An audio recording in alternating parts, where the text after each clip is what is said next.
The war in Iran has now entered its second week. What began with US and Israeli strikes that killed Iran's supreme leader has rapidly escalated. Over the past 7 days, Iran has responded with strikes across the Middle East and beyond. So what could happen next? That's something I'm going to be discussing in a moment with my guest, Jon Hoffman. There are major questions about the timeline of this war and its strategic objectives, and we'll unpack all of that in just a moment. But first, Israel's Prime Minister Benjamin Netanyahu says the campaign will continue, and he's promised surprises to come in his goal of eradicating the Iranian regime.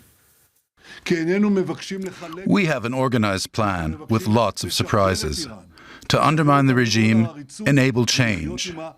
We have much more targets, and I won't go into detail here, but IRGC operatives, those who oppress the Iranian people on the streets, I tell you this. You are a target too. Anyone who lays down its arms won't be harmed.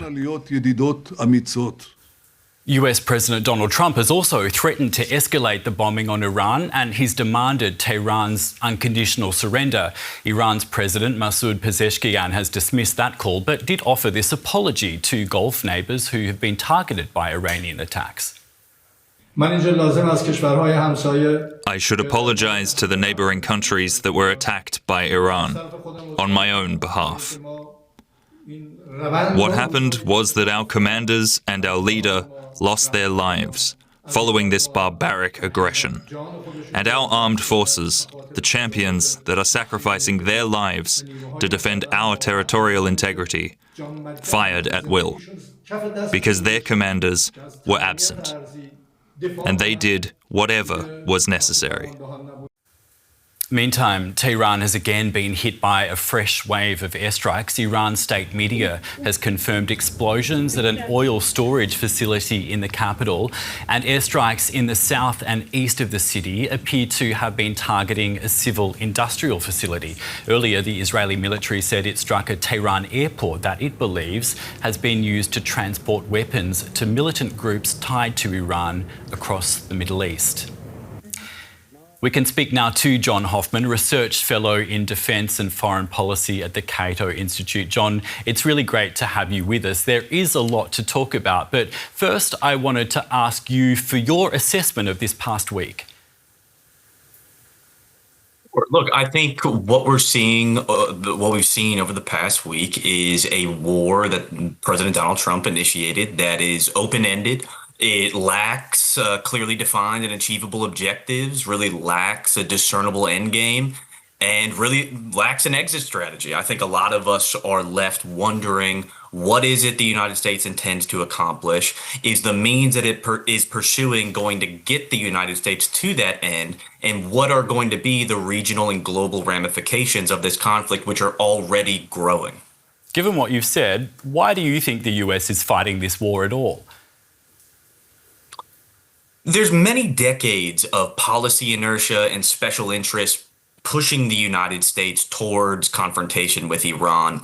Prior to this war being initiated, the stated casus belli for military action provided by the administration was very fluid and contradictory, and you're trying to see them now piece together some sort of justification as the war is going on.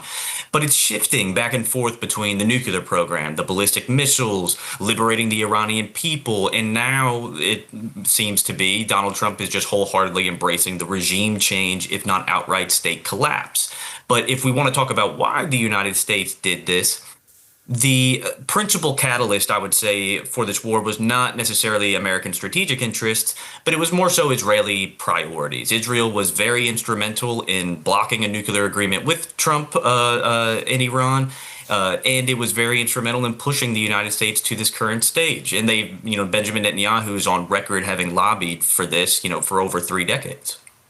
I'd like to ask you, Jon, about an article you wrote in the international affairs publication, The National Interest. You essentially wrote, as you've been saying, that Donald Trump is pushing the US towards another forever war in the Middle East. And that's because of a core mistaken belief about the cost of doing that. Could you explain that? Sure. Look, and I think we've seen this over the past week, and you guys have done a lot of great reporting on it, is that Iran appears determined to fight. It is preparing for a prolonged war of attrition. Air power alone is not going to collapse the regime. Killing Khamenei is not sufficient to collapse the regime. It's deeply entrenched. It made contingency plans before the war to keep fighting in the event of Khamenei's death. And the main coercive apparatus of the regime, the Islamic Revolutionary Guard Corps, the RJC, remains by far the strongest political, economic, and military actor inside the country, even despite the ongoing war. How resilient, based on what you just said, how resilient are Iran's regime and its institutions? It's very resilient. Look, the IRGC is already tightening its control inside over decision making inside Iran, and it benefits from a fiercely divided Iranian opposition. Look, even after killing Khamenei, the regime is in control. It planned for this. The opposition being so fiercely divided means that it's not able to organize really and challenge the regime at this critical moment. And this is not a recipe for success. And I think that's why you see all these different narratives coming out over the past week of, oh, we might put in ground troops, or oh, we might arm the Kurds, because I think the administration is just at this point scrambling to try and piece together some sort of a coherent strategy. That ties into my next question, because there is a report in the Washington Post that says the US Army has abruptly cancelled a major training exercise involving its elite 82nd Airborne Division. This is, of course, sparking speculation that these soldiers may be expected to deploy soon to Iran. What do you make of that? Sure. I think regarding the 82nd Airborne, the report was very concerning. And this coupled with the fact that Trump has repeatedly refused to rule out ground troops. But I would say, again, a limited expeditionary force is still not sufficient to accomplish Trump's maximalist aims. And this is because, as we've seen in the past couple of days, Trump now says he wants unconditional surrender. He wants the United States to remain involved indefinitely until the regime is dismantled. He even insisted that he has to now have a say in selecting the next ruler of Iran. These are maximalist aims, and they can't come quickly, if at all.